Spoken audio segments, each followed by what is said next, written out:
Hello everyone, guys, it finally happened. It's really the legendary day that we've been waiting for a very long time, and without exaggeration, this is the most legendary day in the history of Melon Playground for 2025, because today the new update 34.0 was released, where they finally added the Endless Ocean, the map that we've been waiting for since from the very beginning of this year. There were a lot of leaks, guesses and expectations, and now it's really out. So let's not waste time, immediately dive into the game and start a detailed review of the entire update, because the update turned out to be really powerful and very big. And we start with the most important innovation, namely the new Endless Ocean map, and I must say right away that we have been waiting for a reason all this time, because the map turned out to be just huge, very beautiful and as atmospheric as possible. It is really the largest map in the entire history of the game. There are endless islands here, as on the surface, and underwater. You can swim between them, explore different places, and constantly find something new. Fish, sharks, and other inhabitants of the underwater world swim all over the map. They act as decorations, but at the same time create the feeling of a living ocean. Sometimes you can stumble upon sunken ships or submarines, and it looks very cool. And the most interesting thing begins when you start to sink deeper and deeper, because the lower you go, the ocean becomes darker and more mysterious. The fish begin to look stranger and even a little scary, just like in real life at great depth, which is why the map constantly holds interest and does not bother. It is immediately clear that a lot of work has been done on it. And personally, I can say that this is a solid 10 out of 10 rating. I really don't even know what to find fault with. Therefore, be sure to write in the comments how you like this map. Along with the release of the new underwater map, the developer added a new NPC, and this is Coral, and this is a very important addition, because this is the first NPC in the game that is completely designed specifically for water. He does not suffocate underwater at all. On the contrary, if you pull him out on dry land, he will not live there for long, because the fact that he feels comfortable only in the ocean makes him a unique character that fits perfectly with the new map. And it's very cool that the developer started adding NPCs with unique survival conditions, because it's been a long time since characters with really new mechanics appeared in the game.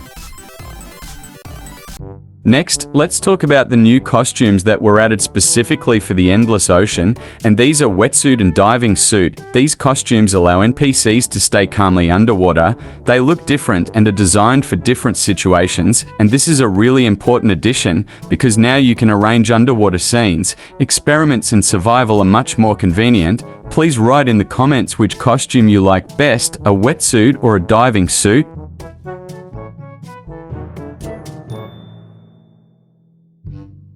Now we turn to one of the most interesting parts of the update, namely transport, because in update 34.0, 3 vehicles were added at once, and this is a lot, considering that the last transport was added more than a year ago, in August 2024, when a helicopter appeared.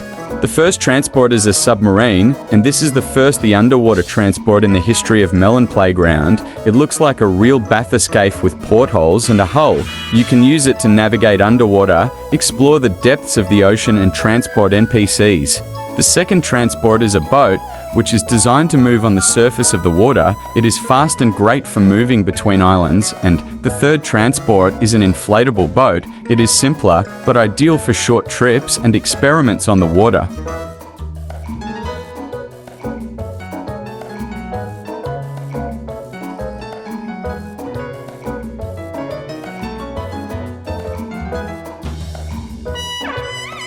Now let's look at the Mechanisms tab, because new items have also been added there. The first is Ballast. It is very heavy and constantly pulls objects down, which is ideal for underwater experiments. The second mechanism is a Depth and Pressure meter. It shows how deep you are and what pressure there is. The mechanisms are simple, but at the same time this is logical and useful for an ocean map.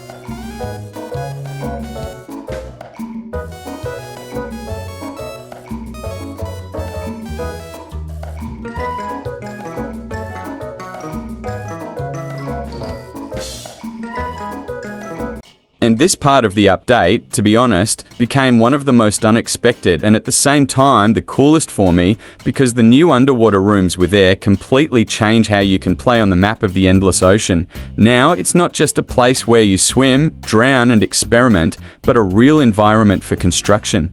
And survival, because you can put such a room at any depth, even very deep underwater, and inside it there will be normal air in which NPCs breathe calmly, walk and behave like on normal land, and this opens up a huge number of possibilities. You can make underwater bases, secret laboratories, prisons, shelters, or just strange experimental rooms.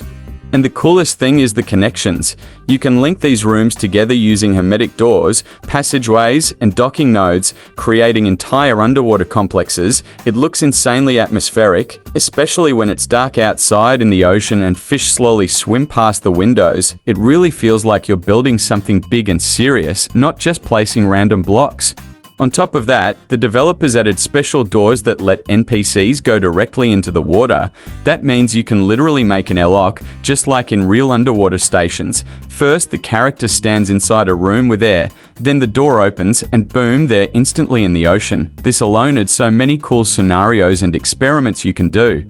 And if you add windows that look like submarine portholes, it fully feels like a real underwater base.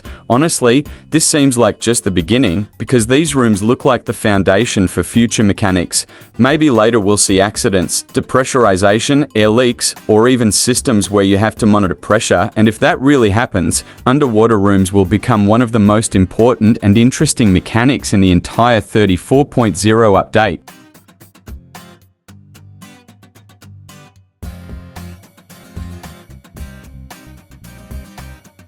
And if you stop now and look at update 34.0 in its entirety, it becomes clear that this is not just another update with a new map, but a very important step for the whole game. The Endless Ocean looks like a blank for something much bigger than what we see now. For me personally, it seems that the developers have made this map large scale and even empty in places to gradually fill it in the future.